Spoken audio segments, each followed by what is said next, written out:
Okay. எல்லாருக்கும் வணக்கம். எனக்கு பரத்தை விட இன்னும் ரொம்ப நர்வஸாக இருக்குது. பட் என்னால் என்ன பேச முடியுதுன்னு பார்க்குறேன். ஸோ ஃபஸ்ட்டு நன்றி என் அம்மாவுக்கு தான் சொல்லணும். அவங்க இல்லைன்னா நான் இங்கே இல்லை. ஸோ இந்த படத்தில் இருக்க ஃபீமேல் கேரக்டராக இருக்கட்டும், இதுக்கப்புறம் நான் பண்ண போகிற எந்த படத்தில் எந்த ஃபீமேல் கேரக்டர் ஸ்ட்ராங்காக இருந்தாலும் அதுக்கு காரணம் நான் கிடையாது, எங்கள் அம்மா தான். ஸோ அம்மாவுக்கு அடுத்து நான் நன்றி சொல்ல வேண்டிய முக்கியமான ஆள் வந்து அருண் பாண்டியன் சார். அவர் எனக்கு வாய்ப்பு கொடுத்தது பெரிய விஷயமானு எனக்கு தெரியல.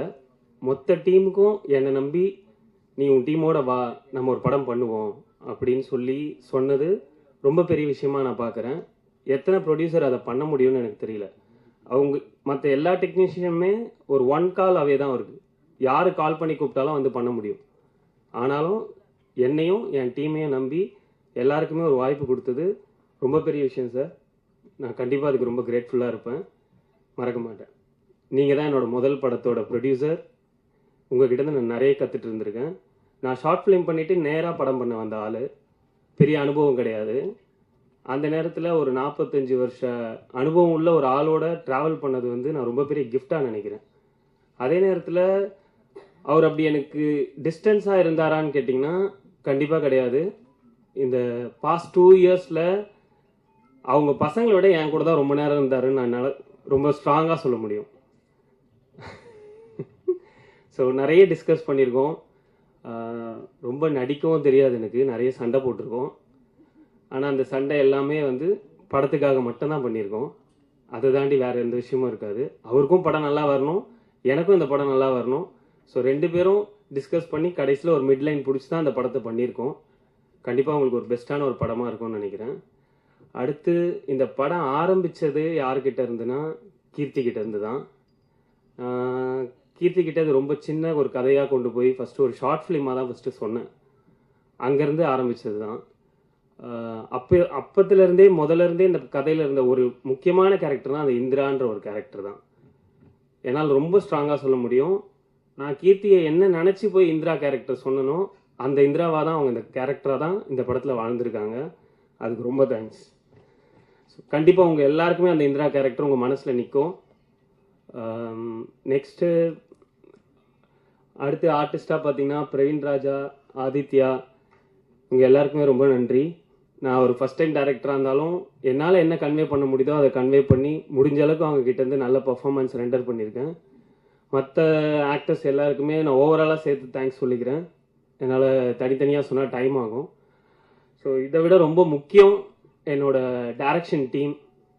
பட வாய்ப்பு கிடைச்ச பிறகு வந்து ஒரு டீமாக அசைன் ஆகிறதுக்கும் எந்த எதிர்பார்ப்பும் இல்லாமல் சினிமான்ற ஒரு கனவுக்காக மட்டுமே என் கூட சேர்ந்த கூட்டம் அது. இவன் படம் பண்ணுவானா பண்ண மாட்டானா, எங்களுக்குன்னு ஒரு ரூமு, அந்த ரூமில் உட்காந்துட்டு காலையில் கதை பேசி நைட்டு கிளைமேக்ஸ்க்கு வந்துடும்.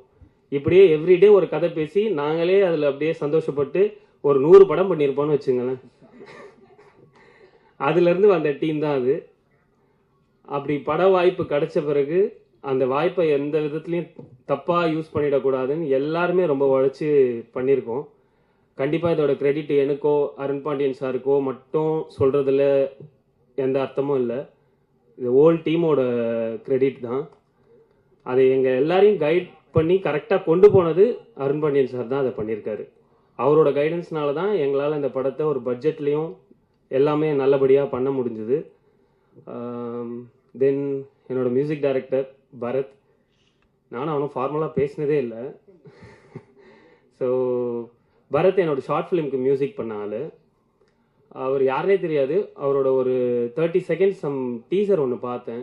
அந்த மியூசிக்கோட சவுண்ட் ரொம்ப ஃப்ரெஷ்ஷாக இருந்தது. அதுக்கப்புறம் என் ஷார்ட் ஃபிலிம்க்கு அப்ரோச் பண்ணி என் ஷார்ட் ஃபிலிம் பண்ணதுக்கப்புறம் கண்டிப்பாக என் படத்துக்கும் பரத் தான் பண்ணணும்னு நான் ரொம்ப ஸ்ட்ராங்காக பிலீவ் பண்ணேன். எல்லோரும் நிறைய பேர் சொன்னாங்க, பரத்தை அப்ரிஷியேட் பண்ணாங்க. எனக்கு ஆக்சுவலாக பரத்தை அப்ரிஷியேட் பண்ணது எனக்கு ரொம்ப சந்தோஷம். என்னை அப்ரிஷியேட் பண்ண மாதிரி இருந்துச்சு. கண்டிப்பாக பரத் இன்னும் நிறைய படங்கள் பண்ணணும். அவனோட பொட்டென்ஷியல் இன்னும் நிறைய அவனால் பண்ண முடியும் அப்படின்னு நான் நம்புகிறேன். அடுத்தடுத்து நம்ம சேர்ந்து நிறைய படங்கள் பண்ணணும், அதுதான் என்னோட எதிர்பார்ப்பு. நெக்ஸ்ட்டு என்னோட cinematographer Vicky. Long time friendship. சும்மா கேமரா எடுத்துகிட்டு அப்படியே தெருவாக சுற்றுறது, கல்யாண வீடியோலாம் எடுக்கிறது, கல்யாணத்தில் உட்காந்துட்டு நாங்கள் ஏதோ ஒரு உலக சினிமாவை பற்றி பேசிகிட்டு இருக்கிறது, அப்படியே நம்மலாம் ஒரு படம் பண்ணுவோம்டா அப்படின்னு பேசாத கதை கிடையாது, பெரிய கனவு எல்லாமே. விக்கி என்ன கேட்டிங்கன்னா ரொம்ப சிம்பிளான ஒரு லொக்கேஷனை கூட விக்கியோட ஃப்ரேமில் பார்க்குறப்ப ரொம்ப அழகாக இருக்கும். அது என்ன மேஜிக் அவங்ககிட்ட இருக்கும்னு எனக்கு தெரியாது. ரொம்ப நல்ல சினிமாட்டோகிராஃபர். அவன் இன்னும் நிறைய படங்கள் பண்ணணும்.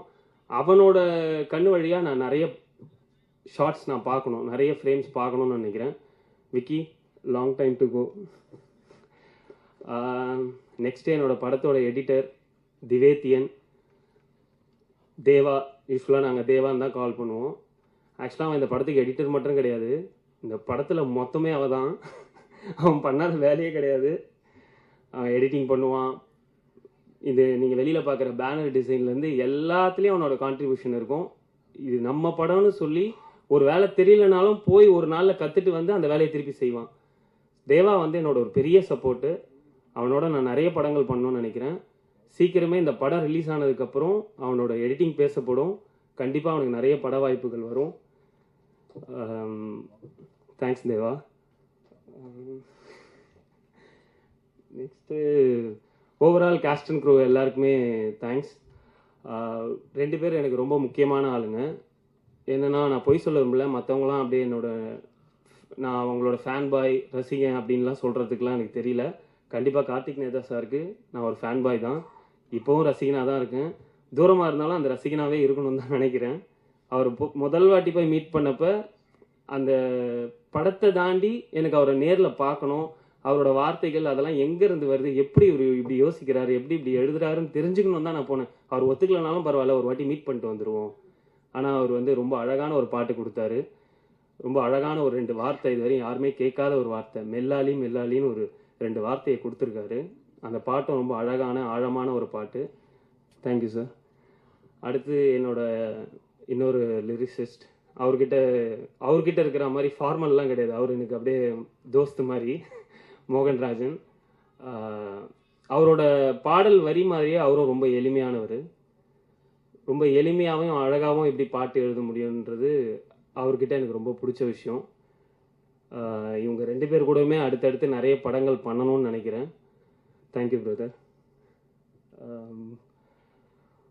ஓவராலாக எல்லாரையும் கவர் பண்ணிட்டேன்னு நினைக்கிறேன். ஸோ அக்கேனம் அப்படின்ற டைட்டில் எதனாலனா, அக்குன்றது ஆயுத எழுத்தோட ஒரு வார்த்தை வடிவம். ஸோ அதனால தான் அது அக்கேனம். நம்ம ஆவண்ணா ஈயண்ணா சொல்கிற மாதிரி அக்கண்ணாவோட ஒரு வார்த்தை வடிவம் தான் அக்கேனம். அக்கேனமோட அர்த்தம் 3 புள்ளி. அது தவிர அந்த வார்த்தைக்கு வேறு எந்த அர்த்தமும் கிடையாது. அந்த 3 புள்ளின்றது இந்த படத்தில் வர 3 இம்பார்ட்டன்ட் கேரக்டர்ஸை ரெப்ரசன்ட் பண்ணுது. அந்த 3 இம்பார்ட்டன்ட் கேரக்டர்ஸ்க்கு நடுவில் நடக்கிற கதைன்றதுனால இந்த டைட்டில் ரொம்ப ஆப்டாக இருக்கும் அப்படின்னு நாங்கள் ப்ரொடியூசருக்கு சஜஸ்ட் பண்ணோம். ஆஸ் யூஷுவல் நாங்கள் எது சொன்னாலும் அவர் உடனே ஓகே சொல்கிற ஆளும் கிடையாது. எல்லாமே யோசிப்பார், இது சரியாக வருமானு பார்ப்பார். நாங்கள் இது இல்லாமல் 2-3 டைட்டிலும் நாங்கள் ரிஜிஸ்டர் பண்ணி வச்சுருந்தோம். ஆனால் கடைசியில் அவர் ரொம்ப ஸ்ட்ராங்காக பிலீவ் பண்ணார். ஏன்னா அடிக்கடிக்கு அவர் சொல்லுவார், பழைய டைலாக் தான், ரிஸ்க் எடுக்கிறதுலாம் எனக்கு ரஸ்க்கு சாப்பிட்ற மாதிரின்னு அருண் பாண்டியன் சார். ஸோ அப்படி தான் இந்த டைட்டிலும் வச்சார். பார்த்துக்கலாண்டா, அந்த டைட்டில் யாருக்கும் தெரியலனாலும் நம்ம தெரியப்படுத்துவோம், நம்ம ஒன்று புதுசாக பண்ணுவோம் அப்படின்னு சொல்லி நாங்கள் கொண்டு போன டைட்டிலையும் அவர் அக்செப்ட் பண்ணிக்கிட்டாரு. ஹோப்ஃபுல்லி இந்த படத்துக்கு அப்புறம் அந்த அக்கேனம்ன்ற வார்த்தை எல்லாருக்கும் தெரிய வரும்னு நினைக்கிறேன். ஸோ இதுதான் அக்கேனம்ன்ற வார்த்தையோட அர்த்தம். இதை தாண்டி வேறு எதுவும் பெருசாலாம் எதுவும் இல்லை. 3 புள்ளி 3 கேரக்டர், அவ்வளோதான். மற்றபடி இந்த படத்தை பற்றி சொல்லணுன்னா, நீங்கள் கொடுக்குற காசுக்கு கண்டிப்பாக அந்த படம் ஒர்த்தாக இருக்கும். ஒரு நியூ டீமாக எங்களால் முடிஞ்ச எஃபர்ட் போட்டு ஒரு படம் உங்களுக்கு கொடுத்துருக்கோம். பார்த்து என்ஜாய் பண்ணுங்கள். ஜூலை 4th வருது. எங்கள் எல்லாரையுமே சப்போர்ட் பண்ணுங்கள். 1 புள்ளினா முடிவுன்னு வாங்க, இது 3 புள்ளி, ஒரு தொடக்கம் தான். நாங்கள் இன்னும் நிறைய பண்ணணும்னு நினைக்கிறோம்.